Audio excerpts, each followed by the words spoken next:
a new wave of sports that's sweeping the nation where we're not just accurate, but we are spot on. This is Spot On Sports, and I'm your host, Tony Monk. I'm here at Dale Valley High School. Honored, privileged to sit down with a guy that I've been able to watch, that I'm just meeting, in person for the first time. Tahj Brooks, rookie running back for the Cincinnati Bengals, a Texas Tech legend.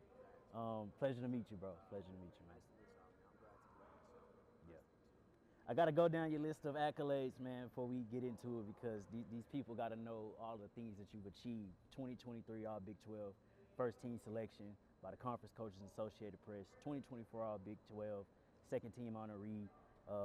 Academically, 3-time first team academic All Big 12 selection, and earned bachelor's degree in sports management and minor in advertising. William V. Campbell Trophy finalist, Doak Walker Award semi-finalist for the nation's best running back. A lot of accolades there, man. I want to start back though, from where it all kind of started back in high school, and there you earned first team audition selection honors in 2017 and 18, and then 19 you rushed for over 1,800 yards. Just kind of going down this list of everything that you've earned, milestones, everything that you've reached. Like, how does it feel? I feel amazing. I feel blessed first and foremost, man, like I always say. And it's very grateful.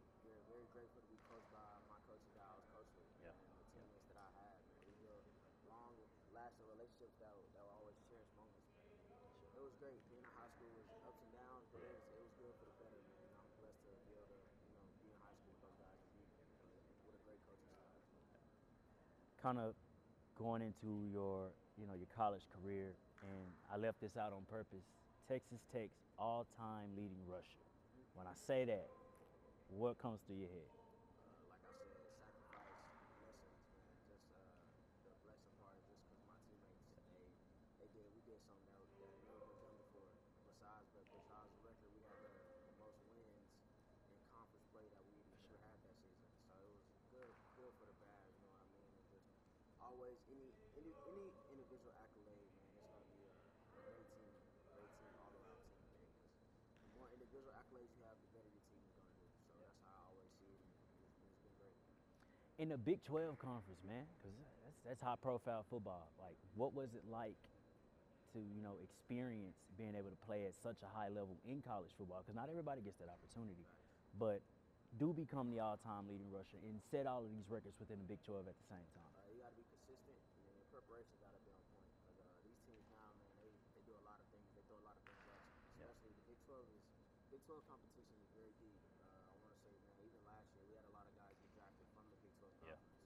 So it's they're saying it's the baby SEC, or SEC schools can't hang with the Big 12, but I don't think that, man. I think a lot of Big 12 schools can go out and play against SEC schools and be on top for sure. So it's just, you got to be consistent. And then every game is coming down to the end of the straw.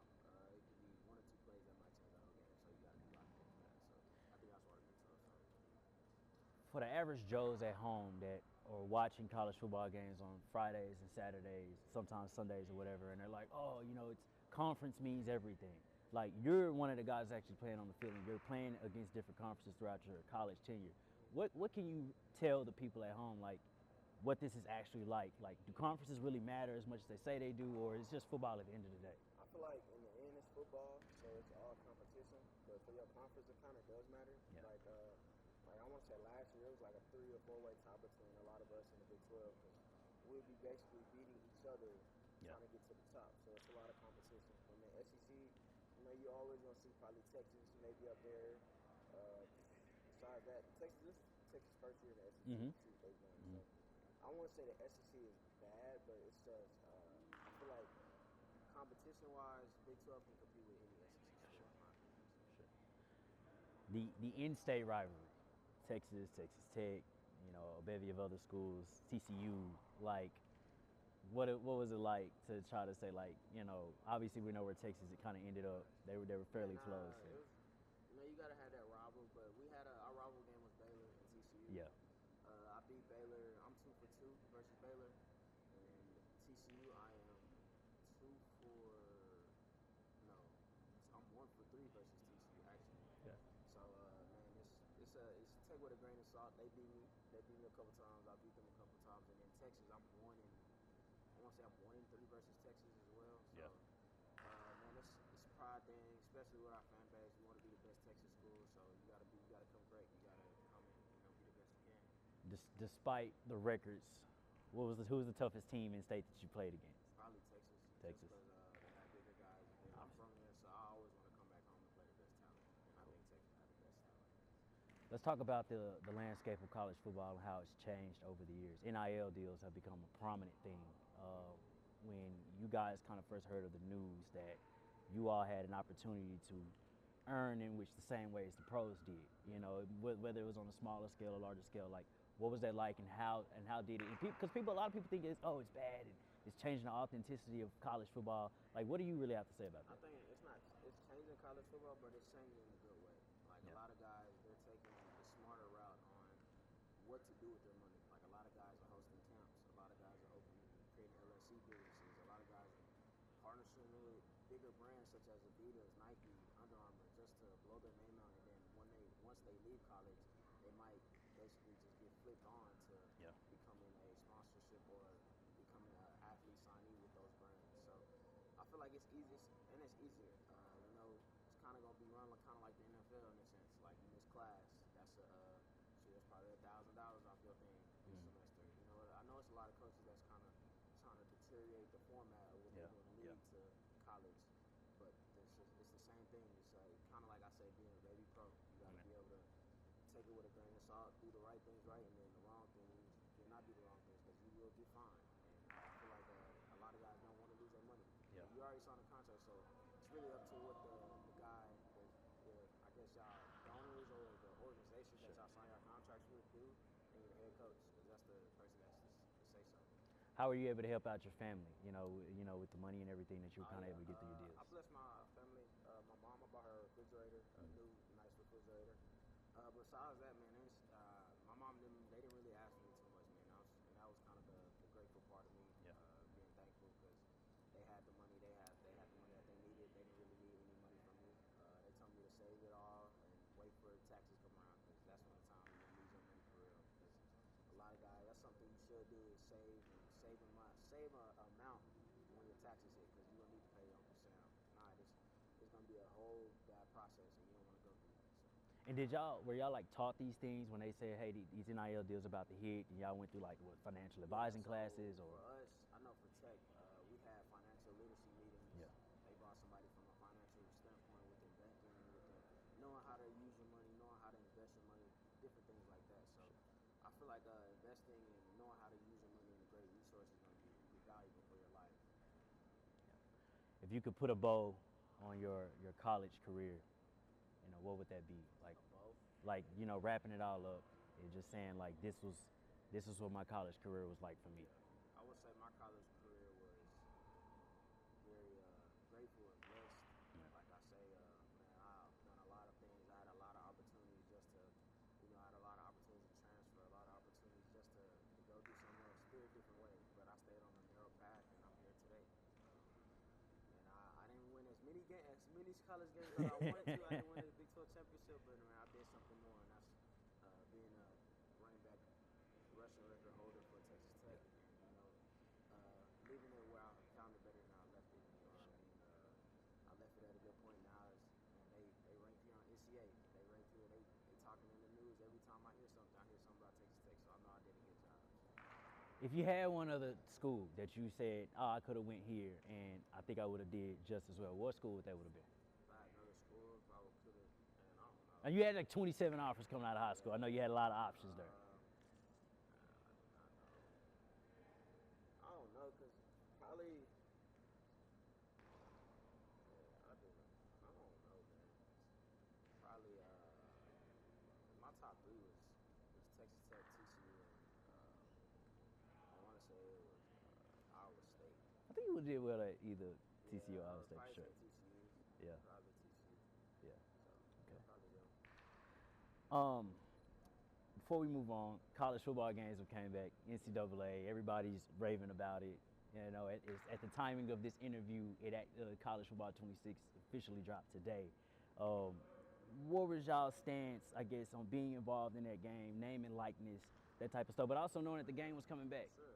It's definitely tough, to see yourself in the game. Like, I was in last year's game, so now I'm not seeing myself in this year's game. It's definitely be in a Madden game, so I can't wait. That's hard. That's hard. But man, it's definitely crazy. But the money you get from it is great. Yeah. You know, I know a lot of guys last year they tried to bribe for more money just to say that they're so they can be in the game. For They're sure. using my name. So, but I feel like the money that they're getting paid this year is probably gonna be a nice, pretty amount of change. So man, it's great just seeing yourself in there, playing with yourself, playing with your teammates and things like that.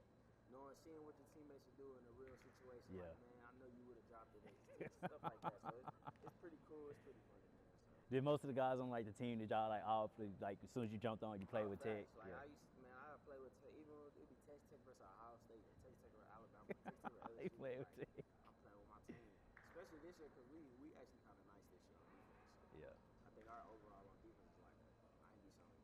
Our Yeah. offense overall is like 80 something. For sure. Pretty high. Definitely. Post college, you get elected to play at the 100th East West Shrine game. You were named to the West All practice team for the Shrine Bowl. Do your practice. I was there, so I was able to kind of see you definitely working and doing your thing. What was that experience like, being able to play with different guys from different schools, but also knowing like you had an extra leg up and an opportunity to get seen by NFL coaches and scouts, and also working with some assistant coaches as It well? was great, but it was a stressful week, man. Oh, y'all had a lot going on. Yeah, we had a lot going on within like 4 days or something like that, 3-4 days. Like we have to meet with coaches, meet with scouts, meet with GMs, and just talk about life. It wasn't even talk about football. They're just trying to get to know you as a person. So that's just, and then you want to put your best foot forward. You don't want to act like you're somebody else. Like you want to be yourself, because people can sniff out when you're not yourself, when you're telling a lie or things like that. So, but it was definitely grateful. Playing in that game, I got a lot of coaches seen what I could do, and they ain't never seen me do it in a real game. So I'm glad I got to do that opportunity. So, man, it was fun. It was I played with a lot of guys, practiced with a lot of guys across college football, and it's great because we all came here to do our same goal, which was to get drafted and get to an NFL team. So. 6th round draft pick, Cincinnati Bengals. Your name gets called. Like, what's the feeling? What's the experience in knowing that I was selected for an NFL team out of hundreds of other players? Like, it was a lot of tears and a lot of excitement, a lot of sacrifice, a lot of everything just came out into one day. I mean, I was grateful that they drafted a winner, a guy that's gonna win on and off the field, a guy that's gonna produce at the highest level he can, a guy that's gonna come in and just have a role, whatever that is. But man, I just can't wait to play football again. Like, I haven't played football seriously in like, I want to say our last game last year was West Virginia. That was my last college game. Been a while. Like, I haven't played a real football game since then. I practiced, but I've never played a real football game. So I can't wait to just get back out there and just get to camp, get to playing football, get to practicing, and get to having high competition, because that's what it's all about. You gotta love it. Talk that transition. Obviously, rookie mini camp. You kind of get OTAs. You start meeting some of the vets. You're walking in the locker room, and you're going into a situation where there's names like Joe Burrow, Jamar Chase, Higgins, and those guys. Like, what's the transition like, and how have you been able to adapt for that? I think I adapted very well. Just learning the offense, learning the key things, learning the small things that Joe telling me on routes and on handoffs and on just blocking schemes and things like that, and talking with our offensive line on blocking schemes and run schemes and making sure like you're in the right area so I can break off things. But man, those guys are leaders, man. I see why they did it at the highest level. They come in to work every day. Joe's somebody he told us, man, we're trying to get back to the Super Bowl, and that's the goal. Sure. That's the ultimate goal. Sure. We've been there before. You've seen it's crazy that I've gotten drafted to a team that's been to the Super Bowl. A lot of teams cannot say that. But I'm glad I've done it. I did, because it's going to be a great one, man. I can't wait to just see how we build on this year of our leadership on and off the field. So obviously you're a rookie, and it's earning your keep. It's earning your place on the field, be it through special teams or you get your opportunities here and there on offense. You're in quite a well-crowded enough running back room, but despite, or let me say this, the competition, but also the camaraderie with those guys, because y'all got to lean off each other at the end of the day. Like, how do you? It's been great, man. Just steering. Like another guy, I got Chase Brown, Samaje Perine, and Zach Moss, and Gary Brightwell. Another guy I have got more reps than him, but he's been leading me on. He's telling me, man, you got to get you a massage therapist, you got to get you another doctor, you got to get you just little small things that they don't tell rookies when they get to the league, or they wait, or they take a long time. So when they get hurt, they be like, oh, now he has to go find somebody else. But nah, man, those guys been great. Man, it hasn't been too much of you get that vet that's just like not a great guy. Yeah. They all been great guys to me, Good. especially just communicating. We all go to meetings, we gel well together, we learn together. We take each and every opportunity as that's our last opportunity, and I just love how to see that, man. Just we got a lot of older guys in the room, which that's good for me just to learn and see how they work each and every day. Tell me about head coach Zach Taylor. What's he like? Oh man, he's a great guy, man. He actually called me like last week. He was just talking to me. He's like, man, how you doing? And can't wait for next Saturday. I was like, yes sir, I can't wait. I can't wait to get back up there and just get to work. But nah, he's a great guy, great officer mind. Man, he actually coached at Texas A&M. That's how I kind of just the Texas ties and things like that. So it's pretty cool, man. Just knowing you see a guy on TV like that, you're like, oh, it's me as head coach, and he's more. And then when I got a call from him, it just seemed like he's more like a funny, goofy guy all the time. Man, he'd be at practice goofing off, and whenever it's time to lock in, it's time to lock in. But whenever it's time to have fun, you know how to have fun. So That's good. He has that good balance with it. Yeah. Has the realization hit you yet, like watching NFL teams on TV, watching the Bengals on TV, if you've done that, at times for on Sundays, and then knowing like, oh man, that's about to be me now? Yeah, just a little bit, but it hasn't like sunk in too much because I haven't proved nothing. Like, For I sure, want to get to for the NFL and prove myself, and just whenever that time comes, and just knowing I'm gonna be ready for that opportunity whenever it happens. Just playing my role, like I say, and just I can't wait. It's gonna be a great opportunity. It's gonna be a great time for me to be the Bengals running back. I just can't wait to just evolve that team and just keep working steps and stones. Talk this division with me, man. AFC North, Pittsburgh Steelers, Cleveland Browns, Baltimore Ravens, Cincinnati Bengals. Tough, man. You got drafted into quite a position. Like, have the vets told you anything about that, or coaches said anything about it? Like, what's been the message? Yeah, it's a tough league, but I feel like the only team that we have in common with that we the only team that got into the Super Bowl. Yeah. So That's it's true. like we've been there before, like I've said. The Ravens haven't been there, the Steelers haven't been there, so the Browns haven't been there. But it's definitely a lot of competition. You definitely got to come each and every game ready. You know that from the NFL. Like, there's no blowouts in the NFL. There's no like 1 or 2, 3-point games, or 3, 4, 7-point games. You know what I mean? So you got to be ready for each and every game. It's the NFL. It's the best of the best, and I just can't wait just to play with the best of the best and just thrive in that. So I want to talk about the state of the running back position today. It's one of my favorite positions when it comes to football, man. I feel like so much has been placed upon y'all's shoulders. You're asked to pass block. You're asked to go out and run routes now like wide receivers. You're asked to do things that a couple of other people on the field have to do. Throughout time, obviously, the thing has been run the running back, have him do his workload, tread the tires on him, and then shove them out there on the street. And you've kind of seen that throughout the years with a lot of guys getting shifted around the league and getting paid. Like, how's that made you feel as far as playing a position? And where's your security in that? It's different. It's definitely kind of not the greatest, you know what I mean? But I feel like you see it this past year. You need a running back that can run the ball. Yeah. Like Saquon Barkley, that's how the Eagles won the Super Bowl this year. Like, in my opinion, you need running backs that can run the ball. You need running backs that can do all three, of course. Sure. But you got to have a guy that can run the ball as well too. You know what I mean? Because you need a guy that can.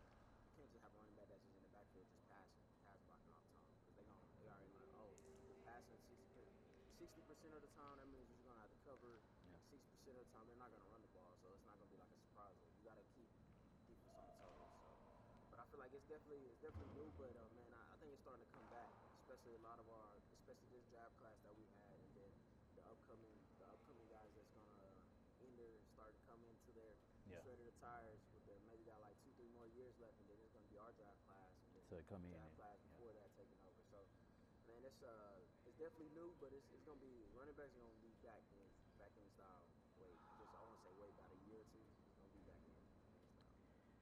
How much time, if you could have your own timetable of playing in the NFL, like how much time would you give yourself? Like you just want to play until you feel like it's done, or 7 years? 7 to 8 years. Yeah. That gives me enough time right there. Give me a lot of money stacked up, and then just going into the real world, which I can go in the real world. I'm just not ready right now. I want to be a football player. I want to be. I love playing football. I've been playing it since I was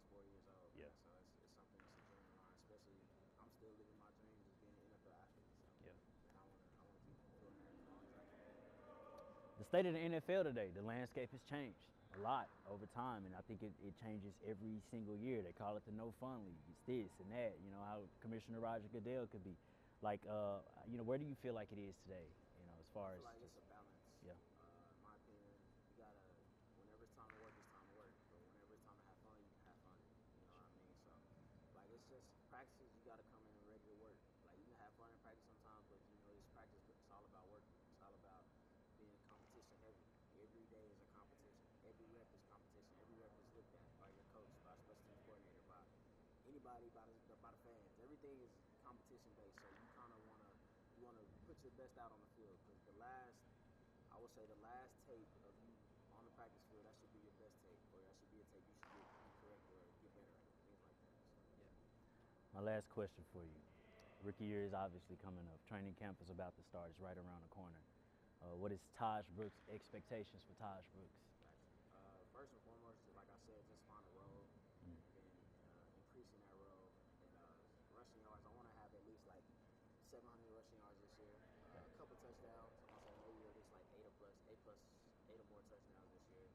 And then just get my team, get the Bengals to the Super Bowl. That's the biggest one, man. That's the goal that I got. And I think we got the team good this year. One fun fact that people don't know about you. One fun fact that people don't know about me is I know how to play the cello. Okay. The little cello. Okay. Yeah. Okay. When did you learn how to do that? Elementary school. I went to elementary school downtown in Austin. I can't say what the elementary school was called because it was called UT Elementary. Okay. But I played the cello there, and that's how I kind of learned it. So You still do it at times, or I it's just play it to this day. okay. Yeah. It's New Wave of Sports. We're sweeping the nation. We're not just accurate, spot on. Tony Monk, Tahj Brooks, man. Wish you nothing but the best here at SOS. Wish you a great career. We're certainly going to be rooting for you, man. I'm definitely going to be hitting you, making sure everything is good, you know, and just wishing you nothing but the best. So good luck to you this season, man. Appreciate y'all. Appreciate that, boss. SOS signing out.